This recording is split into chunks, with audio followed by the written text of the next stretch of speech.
Hi, I'm Richard McKenzie, co-author of Microeconomics for MBAs. This video module is going to be on the long-run cost structure for a firm. That is, we're going to derive the general shape of that curve.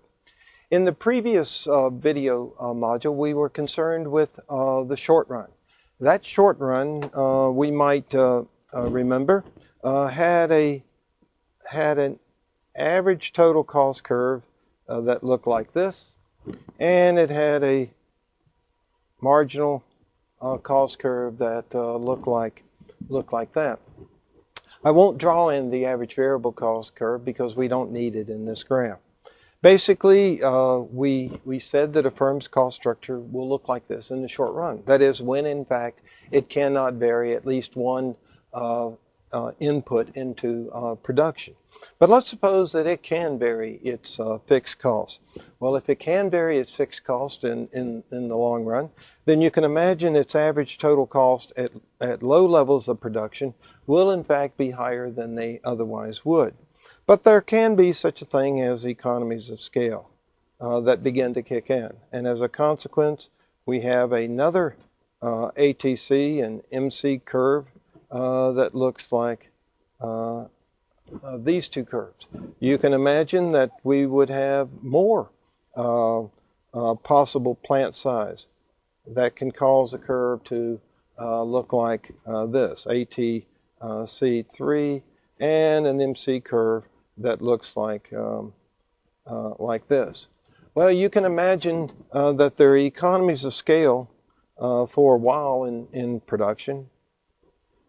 That is, as you expand the output, the scale of operation, the efficiency improves, and the low point of the average total cost curve begins to shrink. But you can also imagine that at some point the firm gets so large that its average total cost curve starts going in the other direction. That is, it starts looking something like that. If that is the case, then you might imagine that the firm will have a long-run average total cost curve that looks something like the bottom of the envelope of these curves. That is, you can imagine a whole bunch of scales of operation, and if we had a whole bunch of scales of operation, then we would have something of a smooth average cost curve, long-run average cost curve that looks like this. That is, the firm, if operating on ATC1, if it anticipated expanded market, then it would move to ATC2 somewhere along there in terms of the production. If in fact the firm's average total cost looks like this, that it's its long-run total cost, you can imagine that it has a marginal cost curve that is initially declining. That is a long-run marginal cost curve. The reason is that if the average long-run average cost curve is declining, the marginal cost must in fact be below the average long-run cost.